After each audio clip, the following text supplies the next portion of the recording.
Welcome to Show and Share. Glad you're still with us, hanging in there.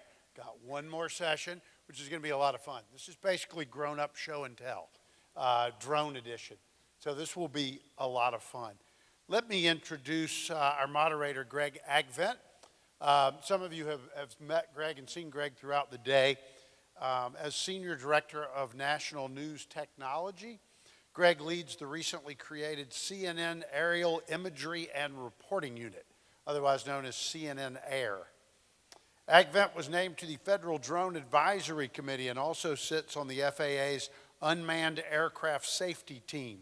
He is a member of the Association for Unmanned Vehicle Systems International, ASTM, and serves on the advisory board of Assure, which is the Alliance for System Safety of UAS through Research Excellence. I think that makes him officially a drone nerd.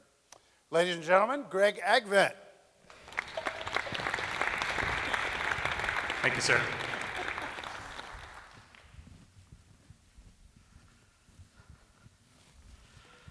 I guess I've been called worse than a drone nerd, and I guess if the shoe fits or the label fits, wear it.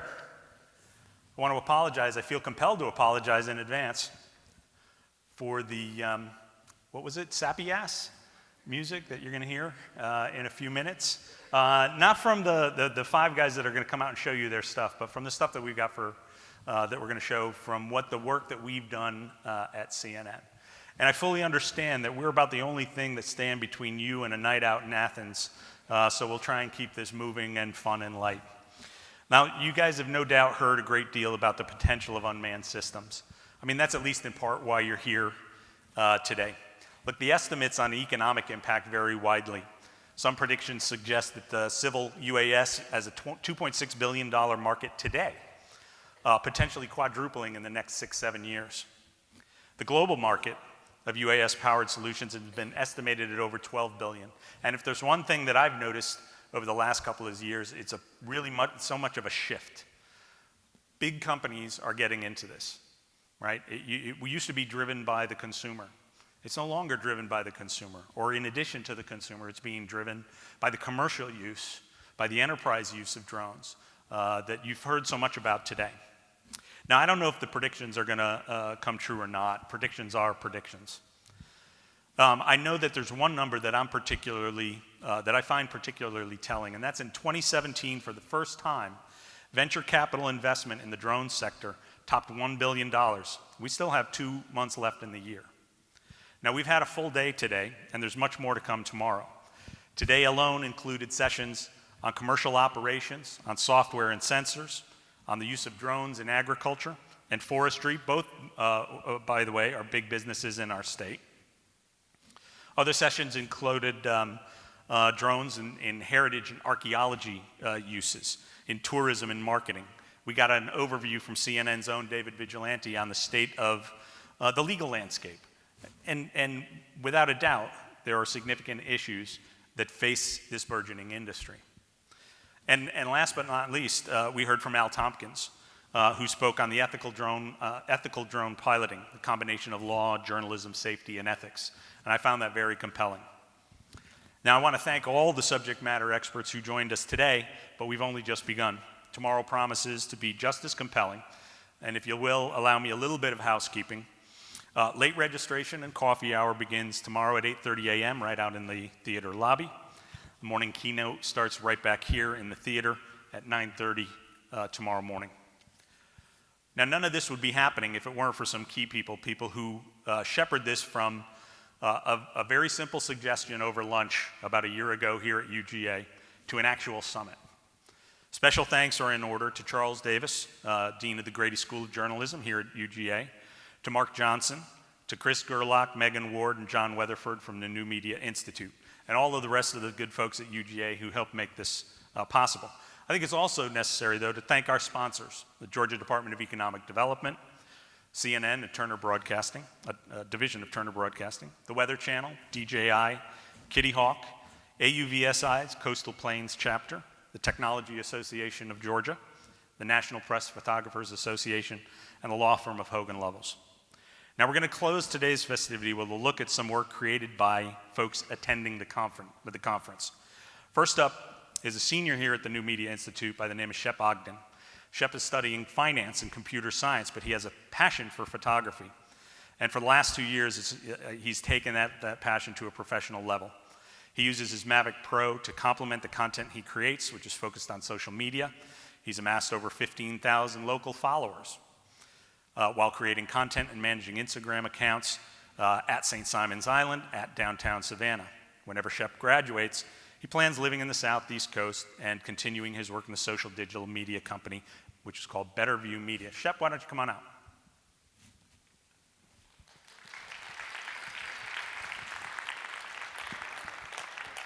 How are you? Nice to meet you. Nice to meet you. Welcome. Why don't you tell us a little bit about what we're going to see?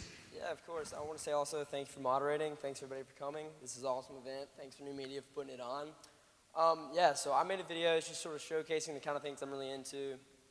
Comes around like adventures, destinations, because that's really something that like long term I'd like to get into. You know, like working for a company like North Face, something like that, making their commercials. That's my kind of goal. And so yeah, I got a strong focus on like social media, so I always make like short videos. This is about 1.5 minutes, and I hope you guys enjoy. Let's roll it, and then we'll talk some more.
Fantastic, well done.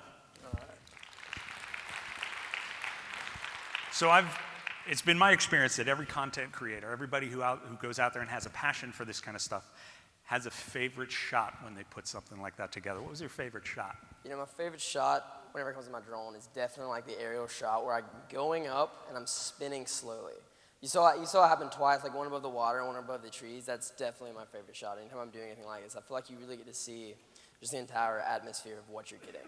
You certainly do get a different sense of, and I'm compelled to talk about the rock climbing shots that you used in there, which, when you think about it, if you're telling a story, you know, as storytellers, if you're telling a story about rock climbing, you don't have a lot of options. You're on the rock, you're on the ground, you're at the top of rock looking down. The drone really brings a new perspective. It does. That's actually, speaking of storytelling, I do wish I did a better job that day. I wish I actually put on my actual camera and got, you know, like the actual footage of us tying the rope up, tying it around, getting everything, and actually show the whole story. And that's just something I'm working on though. But those little things, I agree with you. Drones really bring out like a whole different picture of what you can see. Now, you're a finance major? I'm a finance major. I don't think I'm going to do anything in finance, but hey, I've been here for 4 years doing it, so.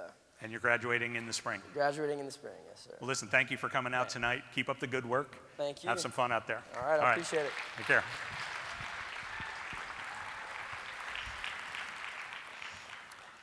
Next up is Dan Scheiner. Dan is CEO and visionary of Skyraider Aeronautics. He's got 10 years of unmanned systems experience. He's a soldier, as well as a senior consultant with Booz Allen Hamilton.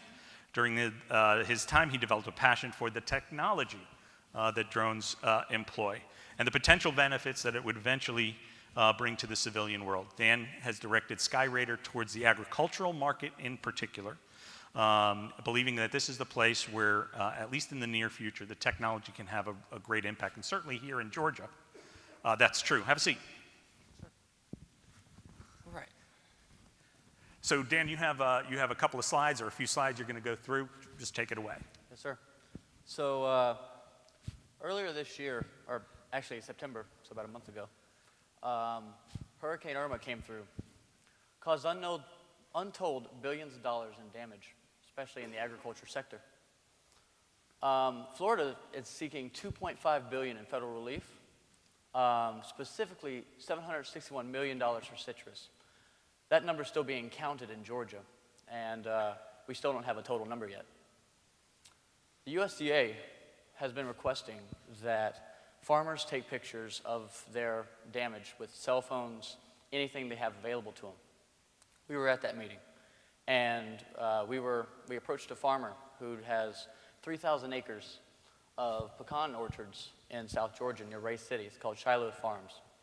Buck Pock runs that farm, and you could see the heartbreak in his eyes when seeing the damage. So we asked if we could come there and do a damage assessment for him. He cares more about the pecan farmers that are smaller than he cares about himself, and so he wants to prove to the USDA that the damage is real in South Georgia. So we went out there, and this is an example of what we flew.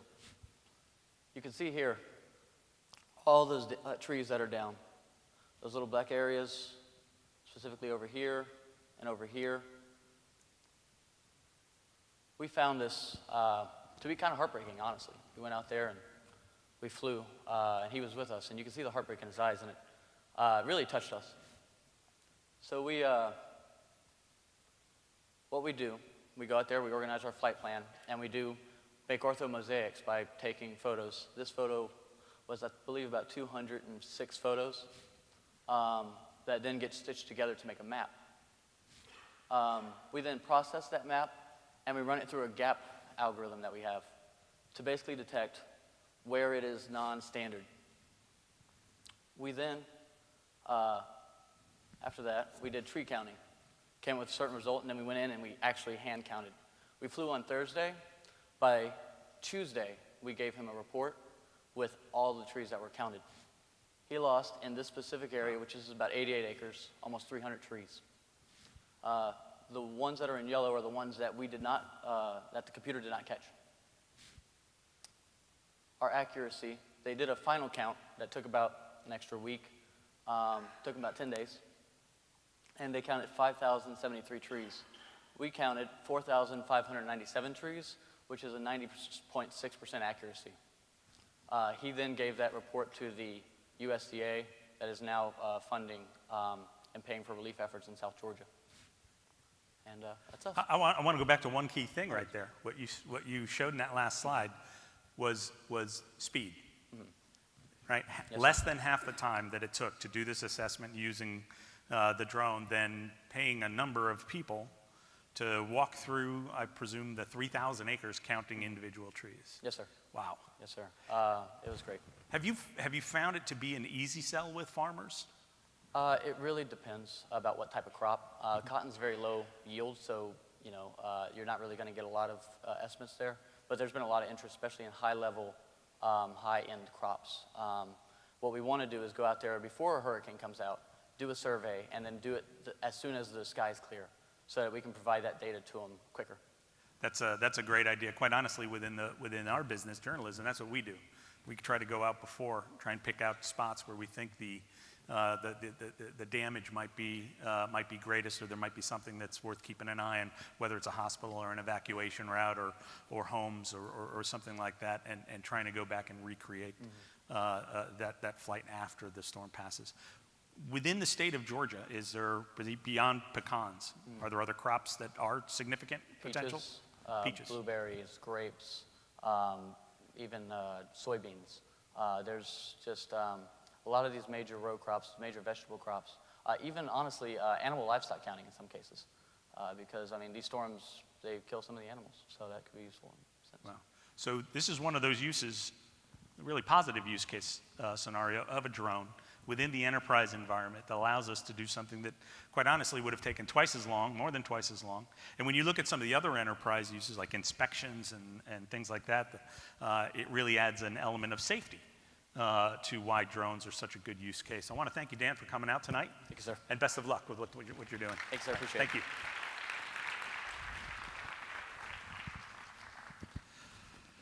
All right, next up, let's see.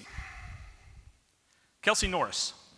Kelsey is an experienced drone pilot out of Athens, Georgia. And what started as a hobby all the way back in the dark ages in 2011 quickly became a passion and the start of Southeast Drone. Kelsey is FAA certified and has his light sports pilot license. He's completed fly-safe training and is OSHA 10 certified. Southeast Drone has experience ranging from everyday business of real estate photography to working on different television and movie sets. Some of the achievements, he's received clearance to fly over Sanford Stadium. I think you'll see that in his video. For a DOT project, it was actually, or flying in Orlando for a DOT project. And he's been published in local newspapers and websites, et cetera, et cetera. Kelly, why don't you come on out?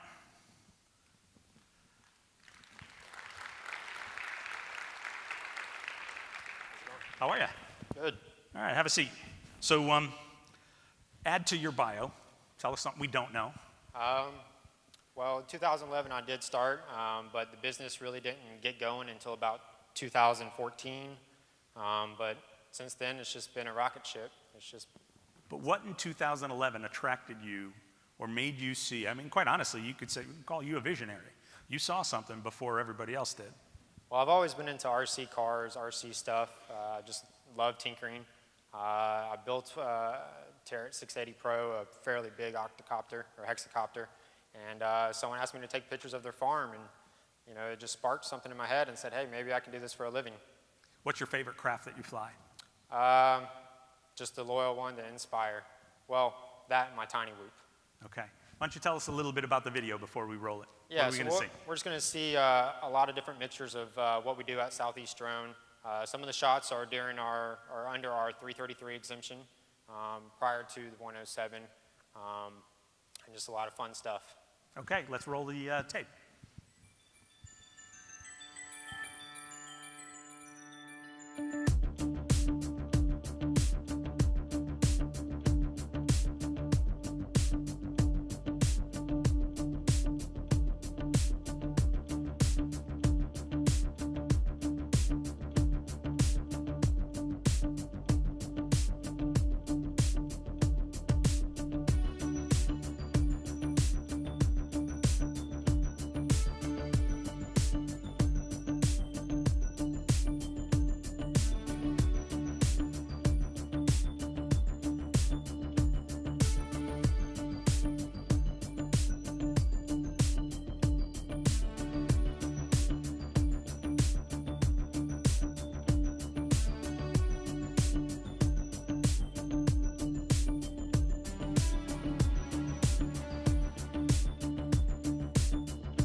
So I want to thank you for coming out to my house and shooting all those. No problem.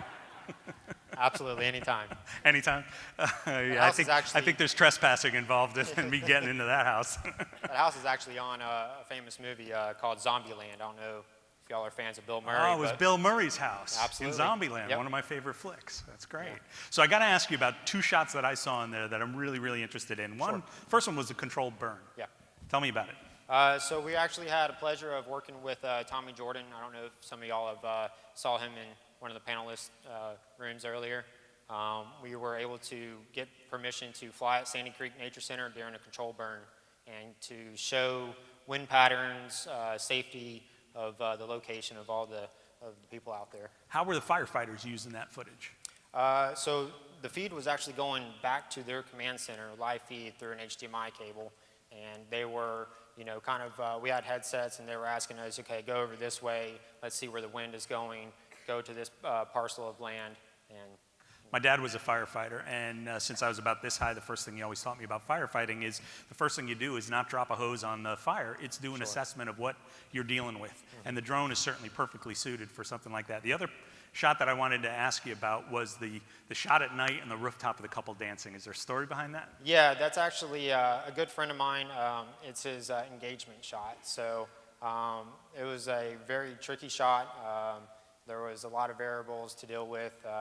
One, the night, but that was right after we got our waiver to fly at night. So I offered to help him out. He wanted to do a really nice video, and I wasn't going to ask you if you had your night waiver, but I'm glad you pointed out that you did. yeah, we do. All right, Several of them. southeast-drone.com. That's it. Nice work. Thanks for joining Thank us you. tonight. Take All right, care. take care.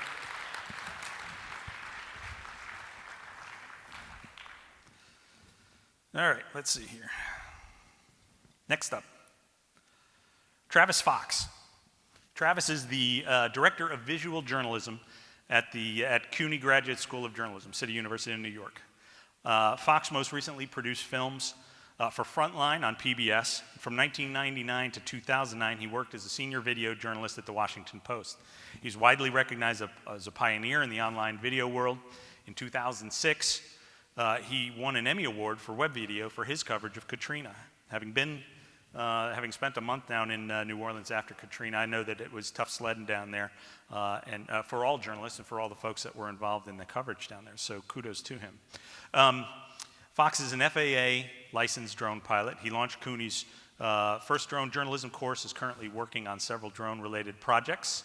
Why don't we go ahead and welcome Travis. Come on out.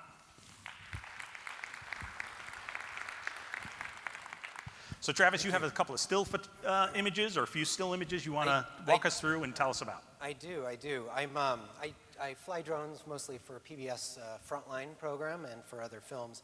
And I'm studying a lot about drones right now, and I'm looking into the legal areas, and there's all these gray areas with drones, right? So the laws are not worked out, the privacy issues are not worked out. And I wanted to explore that same sort of gray area within photography. And so I decided to skip video and go back to my roots, which is still photography where I started, and really think hard about, in the ivory tower as an academic, I get to do those things. So really think hard about composition. So here are some photos. So I'm thinking, what can drones do to photography that you can't do on the ground, or you can't do in a helicopter? What is new? What is this gray area? And I'm thinking about photography. A lot of what we learn in photography is about depth, right? A photograph is two-dimensional, but you try to make it look as if it's three-dimensional by using layers, right? But drones can do the opposite, and so they can take complicated three-dimensional landscapes and flatten them and go backwards into 2D, essentially doing the opposite of what we try to do with still photography. And then you can do interesting things as well with shadows that give you back the illusion of 3D within a two-dimensional space. The trees haven't changed down here yet, have they? Another thing which I find interesting doing these photographs is that, regular photography, you see the image and you pick up your camera and you shoot it, right? Maybe it's like hunting. I don't know, you see an animal. But when you're in the drone, when you're flying, you don't necessarily see the image, right? If you're photographing a house, you do, but often the patterns that a landscape can make You don't see that unless you're on the air, okay? You're not circling in an airplane.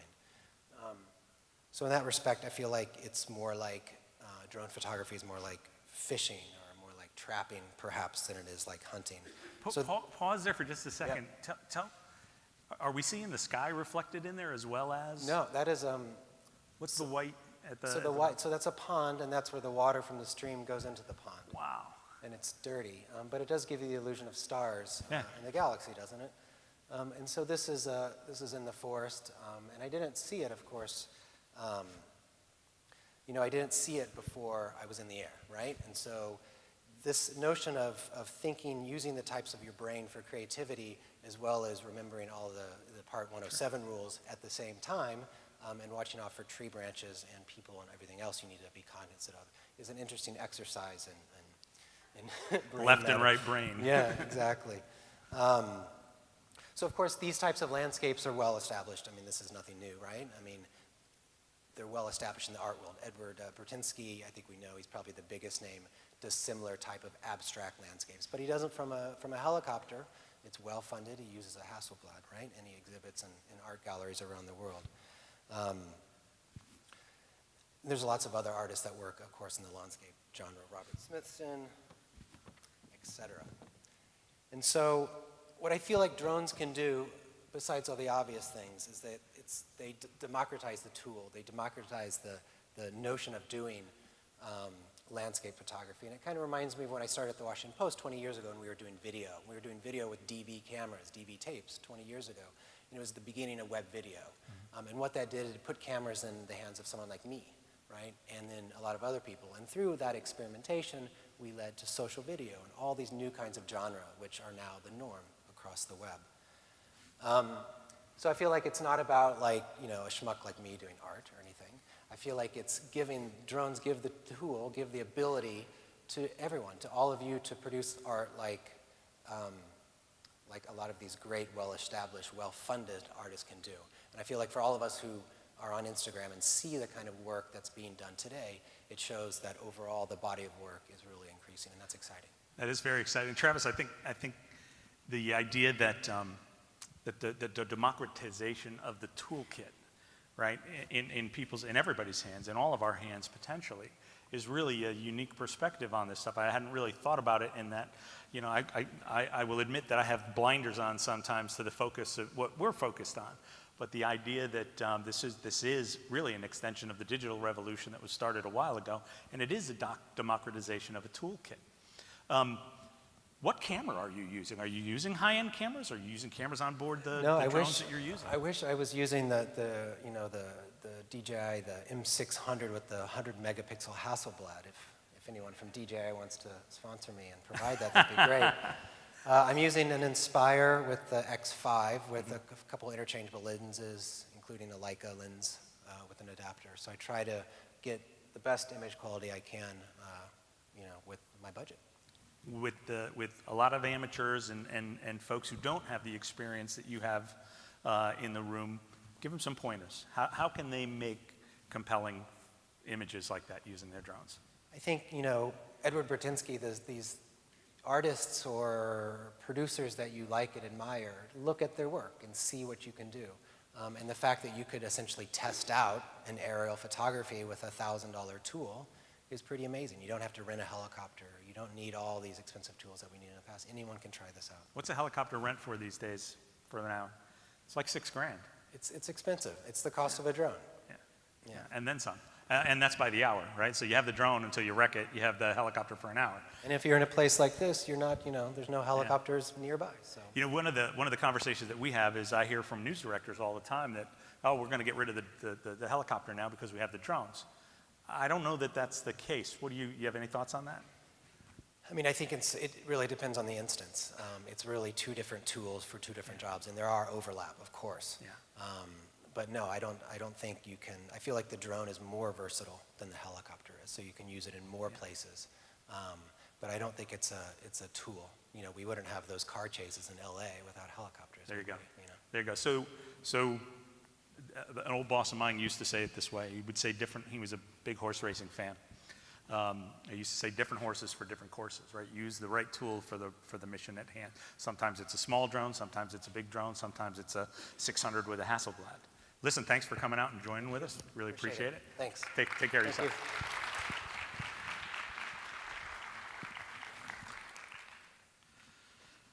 Okay.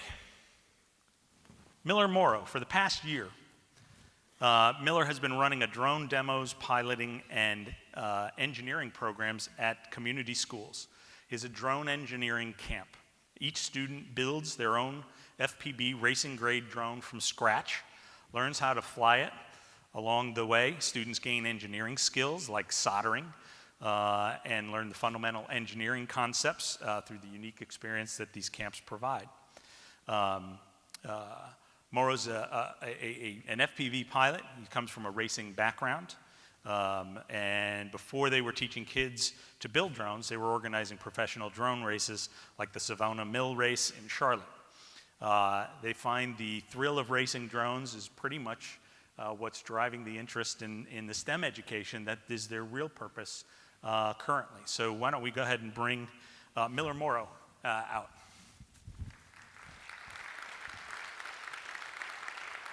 How are you? How's it going? All right, I apologize. I think I used your last name first and your first name last. It's fine. They're both last names. All right, so Miller, you're going to show us a video, but tell us a little bit more about the Academy. And I'm really particularly interested in the path and your own genesis from FPV racer to educator. Sure. So really, my brother is the one who got me into it, and he's out on the West Coast in San Francisco, and he races drones, and he's an addict. He loves this stuff. So for the past 3 years, he's been racing almost every day. And about 2.5 years, or maybe longer, a few Christmases ago, he brought home my family, each just like a Hubsan small kind of toy drone. And then from there, I started getting more and more into it until we organized this Savona Mill race last year. But from that race, I really noticed that everybody involved were kind of older guys, older guys, yeah. And there was only one younger guy there, and he was 16, and he actually got 4th place in the race, which was awesome. But prior to that race, I had done my first build as well. And after that race, I noticed, hey, this was a really great engineering learning experience that I had never had before. Learning about the camera, about all the different parts of it working together. So that from that came the idea of actually bringing that STEM education and the unique opportunity that a drone provides to students around the community. That's great. Does the Academy travel from school to school? Yeah, so we do. So last summer was our first summer running camps, and we ran 4 weeks of camp. We mostly stayed around Charlotte. We did do some in Salisbury. This next summer we'll be traveling from university to university, kind of in this region. Great, so. great. You have a video to show, right? Yeah. All right, let's roll check it out. At Fly More Academy, we teach kids to build and fly drones. We're not your typical STEM camp that picked up drones as a hot topic of the week. We are real pilots who love flying drones, love building drones.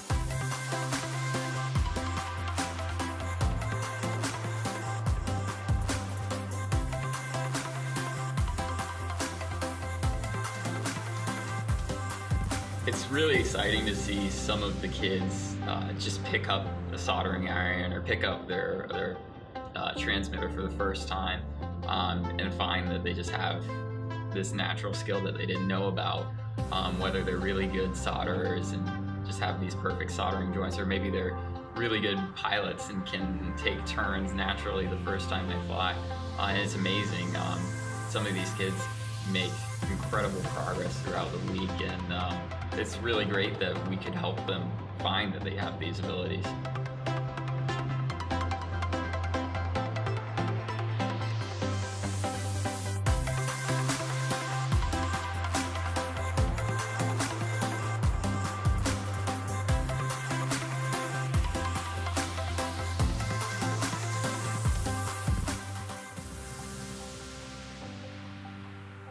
Fantastic, well done.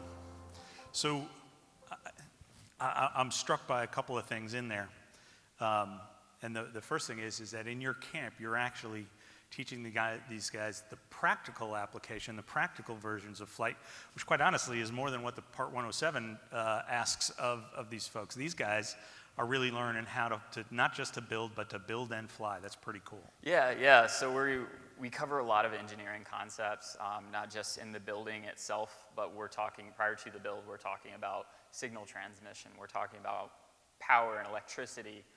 And then the build itself, of course, you're actually have your hands on these components and are putting them together. And then it's interesting, we've talked a lot about how we have a responsibility as operators. And for a lot of these kids, we're going to be the first kind of influence on their decision making as they're operating their drones. So we have a responsibility there to teach them what are the rules, how should they act when they're actually flying their drone outside of camp. Do you have an outreach to young women? So that has been an obstacle for us, and I think it's an obstacle across this type of camp. What we've heard from studies, what we've heard from other people, talking to people, is that really to get women involved it needs to happen at a younger age. The exposure really needs to be there, even at the elementary school, at the middle school age. In those 4 weeks of camp, unfortunately, we've only had one girl participate. So. Oh, that's a challenge. She for was one folks of the out best, there. though. Hey, no doubt. So it wasn't lost on me either that Al Tompkins came out in the presentation right before us and talked about the future is in your hands. Well, the future is in your hands for their future, right? For these kids to be able to grow and learn and go beyond what we can even imagine at this point. Thank you so much for coming out. Greg. I appreciate it.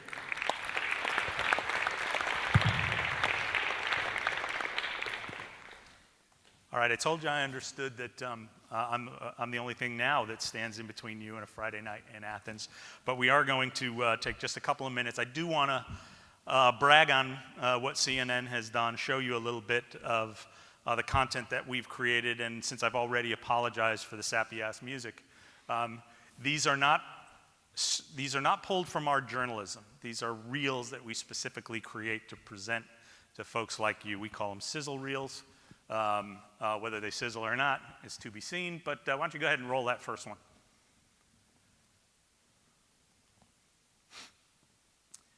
I'm going to talk a little bit over this one, but certainly these last 3 storms that we saw in the last not too long, and add to that the Mexico earthquake, a devastating earthquake in Mexico City, were, I think, watershed moments in the use of drones.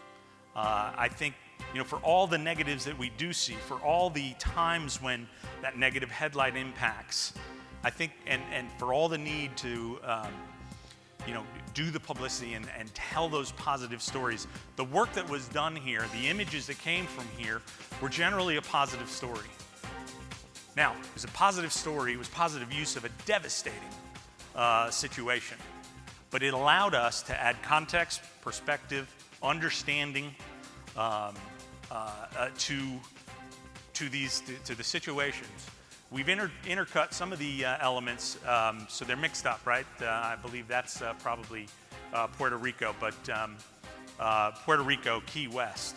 We had 5 different teams in Texas, all working alongside our reporters.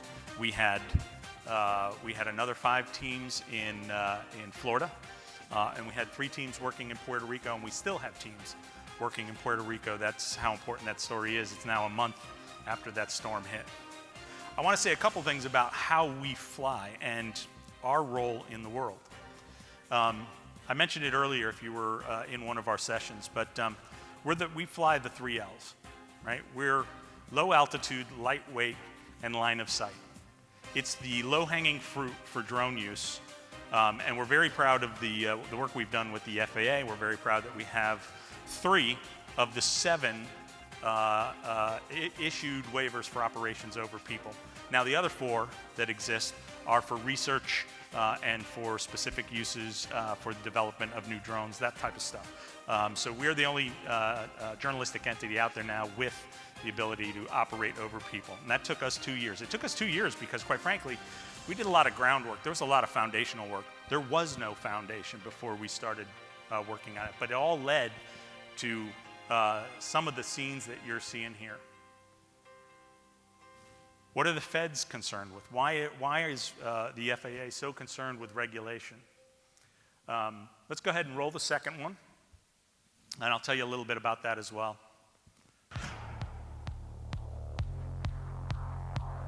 This is the levee on the Industrial Canal in New Orleans. It borders the lower Ninth Ward.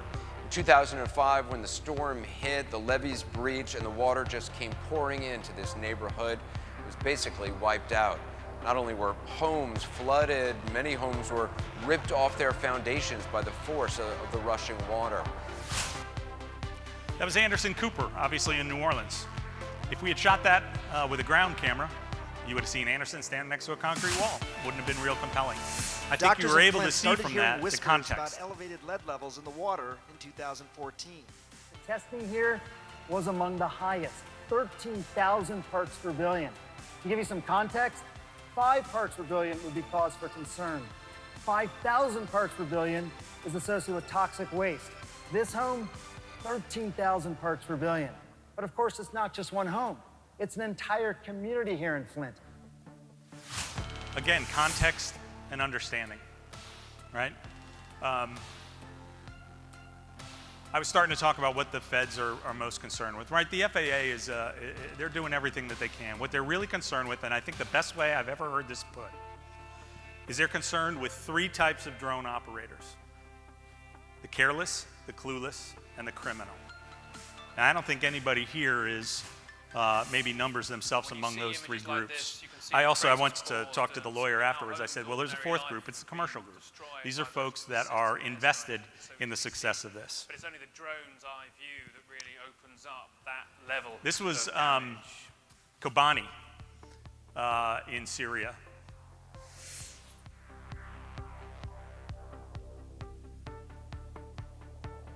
I think what you'll notice too as we go through this is you'll see our different uses, right?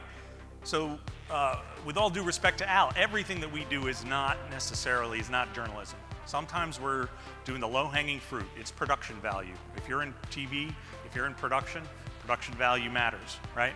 When I get a call from an executive producer that says, we want to show the Reagan Library, we want to work it into our coverage of the Republican debate, we go and we make pretty pictures. You saw some shots in there that were clearly enhanced storytelling. And then you see shots like this. It's the news and context and understanding and perspective that is really the bucket that we want to operate the most in. But it's also the bucket that we're probably most regulated from operating in. That's still, that was in Nepal 2.5 years ago. It's still probably one of my favorite uses of a drone. David Vigilante tells that story all the time. Do we have that last piece of video? I wanted to show you this only because it posted today.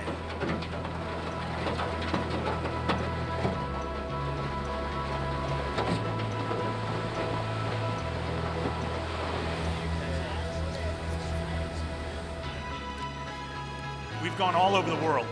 Right? One of the advantages of working with CNN is I'm not just a domestic network, we're a global network. We've operated all over the place. This is in Greenland. We just shot this about a month ago for our travel vertical, cnntravel.com or cnn.com/travel. It was just so compelling, right? The pictures are absolutely stunning.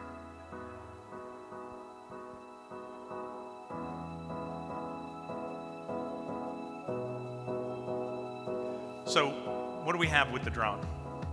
What we have with the drone is a storytelling tool. At the end of the day, it's a tool. It's there to serve the story. You guys are the storytellers. Don't make it gimmicky, right? That was one of the points that Al was making. Have a purpose for it. But if you're out there to create killer content, we're just now unleashing what drones can do to help creative people like yourselves tell stories in new and different ways. I think that's about the end of the drone stuff. So that's Agvent, if you're familiar with Agvent. I'm about to be. So listen, I wanted to thank you all for coming by. I wanted to thank the participants. And once again, thank UGA. And we'll see you all tomorrow. Actually, Mark, you have some parting words? Well, let's give a round of applause for Greg. Thank you. Appreciate it.